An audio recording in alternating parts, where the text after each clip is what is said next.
नमस्कार, स्वागत आहे तुमचं माझ्या मराठी यूट्यूब चॅनलमध्ये। सर्वजण कसे आहात? मी मस्त आहे आणि आशा करते की तुम्ही सर्वजण तुमच्या घरी खूप छान मस्त आणि आनंदी असाल। तर व्हिडिओला तर सुरुवात झालेली आहेच। व्हिडिओ आवडला तर नक्की कंटिन्यू करा आणि चॅनलला लाईक सबस्क्राईब करायला विसरू नका। तर इथे मी करत आहे स्वयंपाकाची तयारी। आता स्वयंपाक वगैरे काय बनवणार आहे आणि आज काय आहे हे तुम्हाला व्हिडिओचं टायटल थंबनेल पाहून लक्षात आलं असेलच। तर आज होतं माझं वैभवलक्ष्मी व्रताचं उद्यापन। 11 शुक्रवार मी केलेले होते, तर त्यातले आज शेवटचा शुक्रवार होता, तर त्याचं उद्यापन आहे। तर स्वयंपाक वगैरे बनवत आहे आणि आजच ना नागदिवे वगैरे पण बनवले जातात। म्हणजे हा व्हिडिओ आहे शुक्रवारचा, तर तुम्हाला थोडासा लेट येत आहे, तो जवळपास 8-9 दिवसानंतर येत आहे, म्हणजे एवढा दिवस उशिरा येत आहे। तर दुसऱ्या दिवशी शनिवारच्या दिवशी आपल्याकडे चंपाषष्ठी वगैरे साजरी केली जाते, तर त्याच्या आदल्या दिवशीचा हा व्हिडिओ आहे। तर शुक्रवारी वैभवलक्ष्मी व्रताचं उद्यापन पण होतं, सोबतच मला नागदिवे वगैरे पण बनवायचे होते। तर एकाच व्हिडिओमध्ये सर्व काही ॲड करणं मुश्किल होतं थोडंसं, कारण व्हिडिओ खूप मोठा झाला असता। तर जे नागदिवे वगैरे मी बनवलेले आहेत ते मी तुम्हाला पुढच्या व्हिडिओमध्ये शेअर करणार आहे। आता या व्हिडिओमध्ये मी वैभवलक्ष्मी व्रताचं उद्यापन वगैरे सोबतच काय काय स्वयंपाक बनवला फक्त तेवढं शेअर करत आहे। तर साधा सिंपल स्वयंपाक बनवणार आहे। वरण भात, भोपळ्याची भाजी, बटाट्याची भाजी बनवणार होते पण बटाटे कमी होते, त्यामुळे भोपळ्याची भाजी बनवलेली आहे।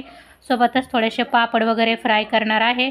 आता प्रत्येक रेसिपी डिटेलमध्ये मी शेअर तर केलेली आहे, पण सांगू नाही शकणार कारण व्हिडिओ खूप मोठा होईल त्यामुळे। तर स्वयंपाकाला सुरुवात करण्याच्या अगोदर तुरीची डाळ मी अर्धा तास पाण्यामध्ये भिजवून ठेवली होती, जी डायरेक्ट कुकरमध्ये मी फोडणी वगैरे करून शिजण्यासाठी लावून दिली। जोपर्यंत कुकर होत होता तोपर्यंत मेथीची भाजी पण मी धुवून ठेवली होती, तर ती पण एका बाजूला शिजवून घेतली। आता त्याची रेसिपी तुम्हाला पुढच्या व्हिडिओमध्ये पाहायला मिळेल।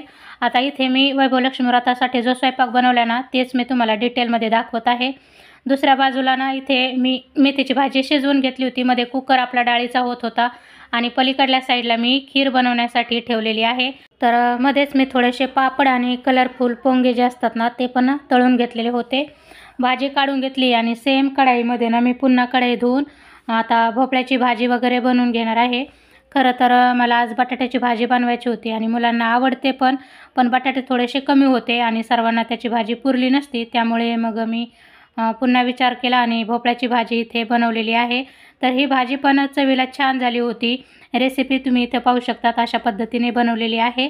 तर भोपळ्यामध्ये मी थोडीशी चण्याची डाळ अर्धा तास पाण्यामध्ये भिजवून ठेवली होती ना, तर ती ॲड केलेली आहे। तर छान झाली होती भोपळ्याची भाजी पण। डाळीचा कुकर जो सुरुवातीलाच आपण डायरेक्ट फोडणी वगैरे घालून लावलेला होता, तर तो झालेला आहे, पण यामधलं जे पाणी होतं ना सर्व आटून गेलं होतं, त्यामुळे मी ती डाळ एका पातेल्यात काढून घेतली आणि सेम कुकरमध्ये थोडंसं पाणी गरम केलं आणि यामध्ये ॲड केलेलं आहे। तर डाळ पण झालेली आहे बनवून तयार। सर्व स्वयंपाक माझा आवरलेला होता। तोच कुकर मी पुन्हा स्वच्छ धुवून काढला, त्यामध्ये थोडंसं तेल आणि मीठ टाकलं आणि पुन्हा थोडेसे तांदूळ जे आहेत ना, जवळपास 2 वाट्या तांदूळ मी स्वच्छ धुवून यामध्ये ॲड केलेले आहेत। आता कुकरला 2 शिट्ट्या झाल्या की आपला भात पण शिजून तयार होईल। मध्येच तुम्हाला मोठी कढाई दिसत असेल, तर त्यामध्ये मी नागदिवे आणि वाट्या उकडायला ठेवलेल्या आहेत, इथे तुम्ही पाहू शकता। तर याची फुल रेसिपी तुम्हाला मी पुढच्या व्हिडिओमध्ये शेअर करणार आहे। तर जवळपास सर्व स्वयंपाक माझा आवरला आहे। सर्वात शेवटी मी इथे सर्वांसाठी ना चहा वगैरे बनवलेला आहे। तर चहा बनवायला ठेवला आणि त्यानंतर मी घरामध्ये झाडून वगैरे काढलं, सोबतच थोडाफार पसारा होता तो आवरला। कपडे सुकलेले घड्या वगैरे करून ठेवून दिल्या। तर एका बाजूला स्वयंपाक, दुसऱ्या बाजूला आपलं घरातील काम, अशा पद्धतीने मी सगळं काम आवरून घेतलेलं आहे। तर सर्व स्वयंपाक बनवून झालेला आहे तयार आणि किचन पण मी स्वच्छ पुसून वगैरे क्लीन करून घेतलेलं आहे। बेसिनमध्ये आहेत थोडीशी भांडी, जी आता मी चहा वगैरे घेतला का लगेच पुसून काढते।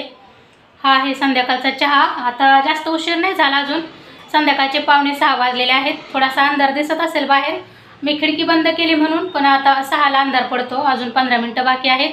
तर आता मी चहा वगैरे घेते, भांडी घासते, कपड्याच्या घड्या वगैरे करून ठेवल्यात, घर पण झाडून स्वच्छ केले आणि पूजेची थोडीफार तयारी मी इथं करून ठेवलेली आहे।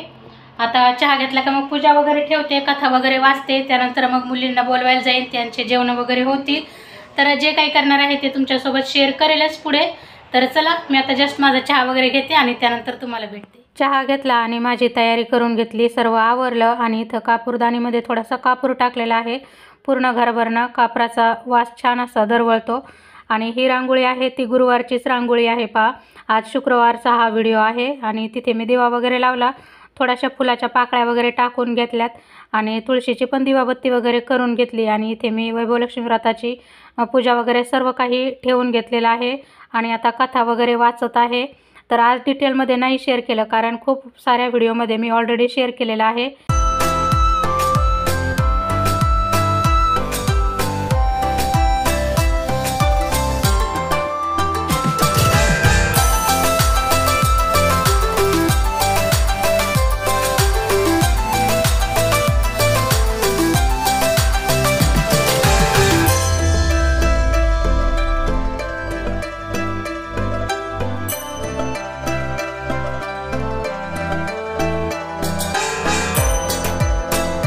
जेव्हा माझा सर्व स्वयंपाक आवरला तेव्हा मी पुऱ्या बनवण्यासाठी पीठ मळून ठेवलं होतं, पण ते तुमच्यासोबत नाही शेअर केलं. कथा वगैरे वाचून झाली आणि त्यानंतर मग मी इथे गरम गरम आता पुऱ्या लाटायला सुरुवात केलेली आहे. मुली वगैरे पण आलेल्या होत्या. 7 बायका किंवा 7 कुवाऱ्या मुली जरी जेवायला घातलं तरी चालतं. मला काही 7 नाही भेटल्या यावेळेस, कारण आता हल्ली ना संध्याकाळी मुलींना बाहेर वगैरे पाठवायला पेरेंट्स घाबरतात, कारण आता सध्याला वातावरण पण तसंच आहे. तर मग 5 मुली भेटलेल्या आहेत आणि 2 मुलं, तर असे सर्व मिळून 7 जण मी जेवायला घातलेले आहेत. तर आता पुऱ्या वगैरे बनवून झाल्या. पहिलं ताट मी नैवेद्याचं देवासाठी इथे काढून घेतले. आता देवाला नैवेद्य वगैरे दाखवते आणि त्यानंतर आरती वगैरे होईल देवीची.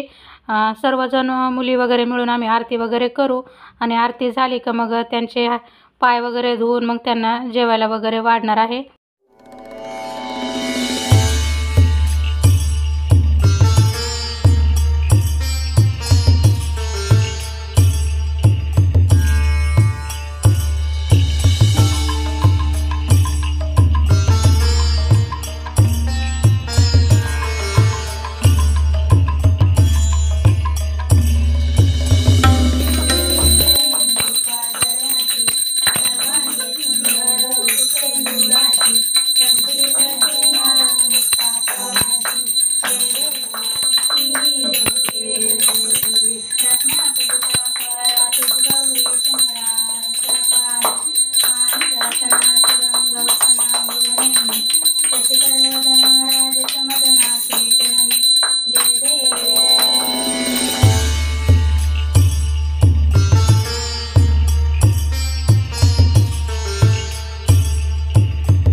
आरती वगैरे झाली. त्यानंतर जेवढ्या काही मुली आलेल्या आहेत तेवढ्या सर्वांचे मी इथे पाय वगैरे सुरुवातीला धुवून काढले, पुसून काढले आणि मग त्यांना जेवायला बसवणार आहे. बऱ्याच ठिकाणी अगोदर जेवायला वगैरे वाढतात आणि जेवण झाल्यानंतर पाय वगैरे धुतले जातात, पण शक्यतो ही पद्धती बरोबर आहे असं ब्राह्मणही सांगतात. तर मी दरवेळेस असंच करते. मग अगोदर पाय वगैरे धुते आणि पाय पुसून मग त्यांना डायरेक्ट जेवायला बसवते.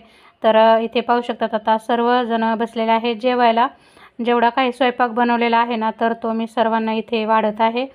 तर पुरी सोबतच भोपळ्याची भाजी, वरण भात आणि थोडेसे पापड वगैरे फ्राय केलेले आहे आणि सोबतच खीर बनवलेली आहे. तर असा स्वयंपाक मी आज बनवला होता. तर सर्वजणांना इथे मी जेवायला वगैरे वाढले आणि राजवीर आणि त्याचा एक फ्रेंड होता तर त्यांना पण दोघांना मी जेवायला वगैरे बसवलेलं आहे. तर साधा सिंपलच स्वयंपाक बनवलेला पण छान झालेला होता आणि संपूर्ण स्वयंपाक हा बिना कांदा आणि लसणाचा बनलेला आहे. या उपवासामध्ये किंवा या व्रताला कुठेही कांदा लसूण वगैरे अजिबात चालत नाही किंवा कांदा लसणाचा मसाला वगैरे काही चालत नाही. त्यामुळे संपूर्ण स्वयंपाक मी बिना कांदा आणि लसणाचा केला आहे. वरण पण जे बनवलं होतं ते बिना लसणाच्या फोडणीचंच बनवलेलं आहे. सुरुवातीला तुम्ही पाहिलं असेल. भोपळ्याची भाजी पण फक्त टोमॅटो आणि डाळ टाकूनच बनवली होती. कुठेही कांदा किंवा लसणाचा मी वापर केलेला नाही.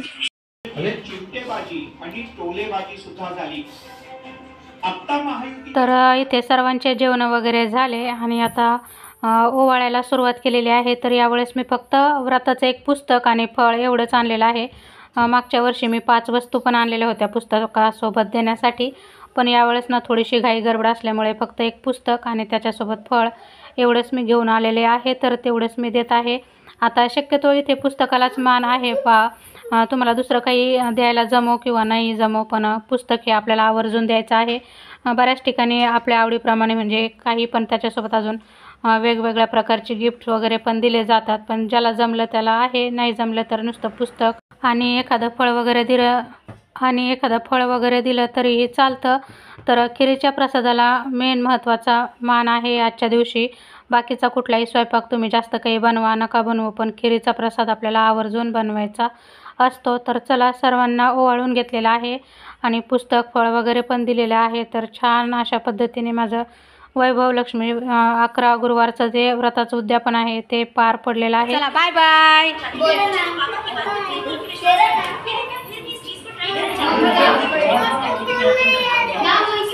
तर सर्वांचं जेवण झालेलं आहे, सर्वजण गेलेत आपापल्या घरी.